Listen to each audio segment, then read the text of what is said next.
This is the savage nation. Look, here's an interview from earlier today with Ken Timmerman on the genocide being waged against Christians in Iraq. It's a story that needs to be told. All you hear about is Iraq, but you don't hear about Christians being killed in Iraq.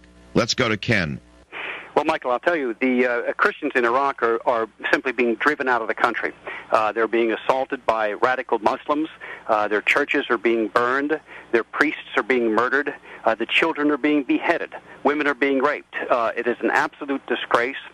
Much of this is happening, I won't say within earshot and eyesight of American troops, but certainly within miles of American troops. And one of the things that I don't understand very well, and one of the reasons I wrote this article in Front Page Magazine, was why we aren't doing more about it. Oh, it's that bad? One of the key questions here is why we aren't doing more about it, and why we aren't putting pressure on the Iraqi government.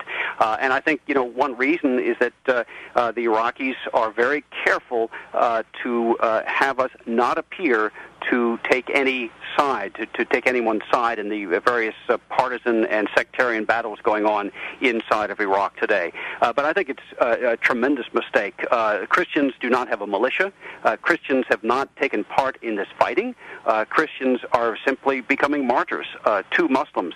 The Al-Qaeda in Iraq appointed an emir, a prince of the Dora area south of Baghdad not too long ago, who now is collecting the jizya, the protection tax.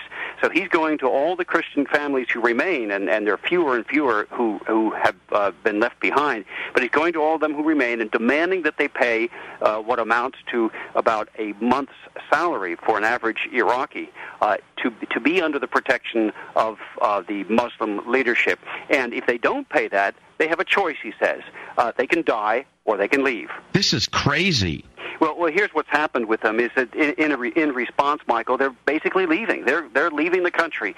There's one enclave in northern Iraq, in a Kurdish area where they have been going. Thousands of them have gone to seek refuge, but the overwhelming majority, hundreds of thousands of the Assyrians and the Chaldeans from Iraq have taken refuge in either Syria or Jordan. And I'll tell you, there's an irony to this, because they're being treated better in Syria, which we have, the United States government has a good reason to believe is supporting the Iraqi insurgency. They're being treated better by the Syrians than they are by our ally, the King of Jordan, Abdullah II.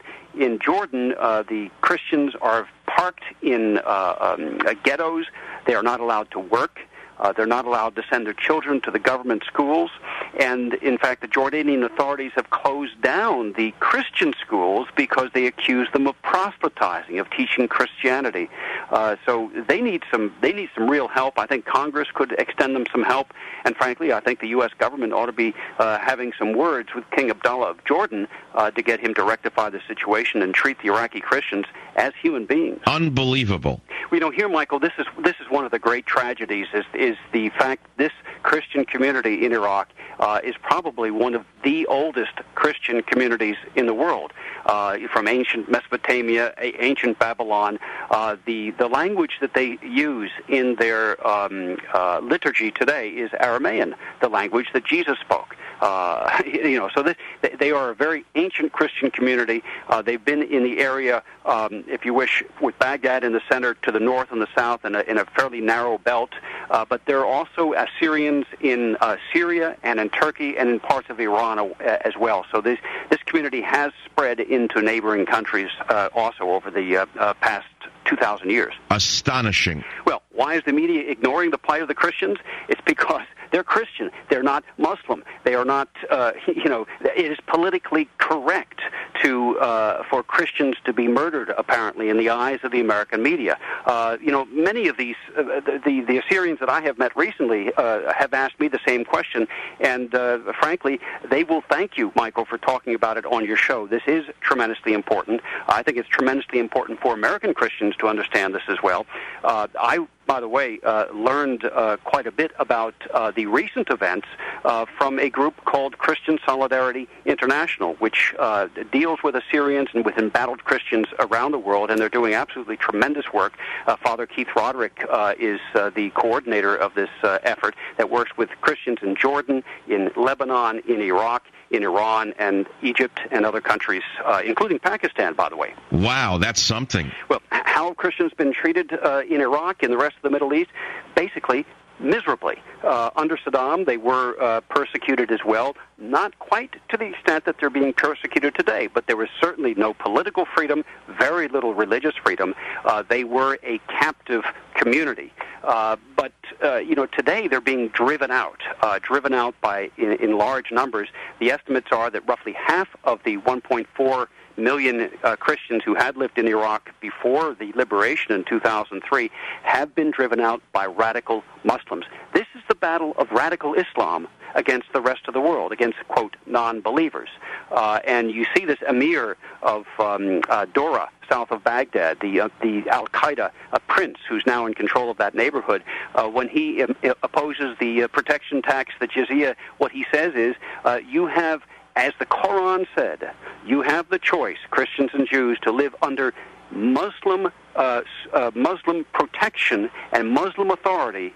If you do not accept the superiority of Islam and Muslim control, you can leave or be killed. And that's what we're facing right now. We're facing this worldwide jihad against non-jihadis, whether they be Christians, Jews, or even Muslims who do not accept radical Islam. Oh, my God. Well, what will happen to the Christians of Iraq in the future? I think I can tell you one thing, Michael, is that they won't become like the Palestinians and start blowing up airplanes.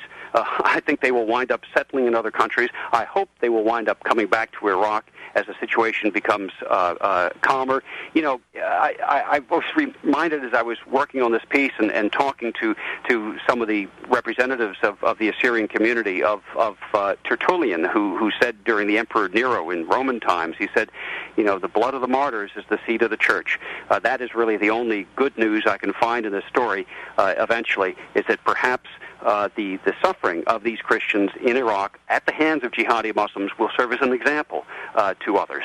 Well, I want to thank you for being on the show. This was really an eye-opener. Well, Michael, thank you very much for having me, and it's really a privilege to be able to talk about this particular issue. Thank you.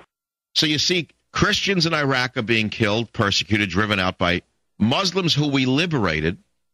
The Iraqi Christians had more freedom under Saddam Hussein than they do now, and more protection. Peter in San Diego, go ahead. You're on the Savage Nation. Dr. Savage, it is a pleasure. For the first time I'm calling you. I've been listening to you for years and years. I don't remember how long, but this is the first time ever I hear talking about. I'm so emotional now. Our people are killed. Our people are driven out from country. It is so bad. We are original indigenous Assyrian Christian of the country. Unfortunately, not the Kurds, not the Arabs are our allies right now. Not even America is our allies today. Wait, you are of Assyrian heritage. Assyrians are Christians, and you lived in Iraq for how long? I lived in Iraq up to 1973. I left the country in 1973. Well, I'm sorry, I asked the wrong question.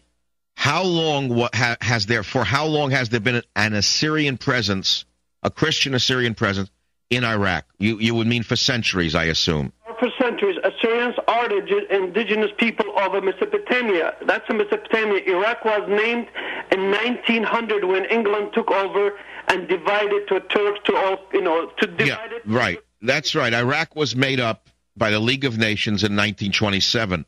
But, Peter, let me ask you something, and this is the most important question. Under Saddam Hussein, the dictator, were the Assyrian Christians free to practice their religion?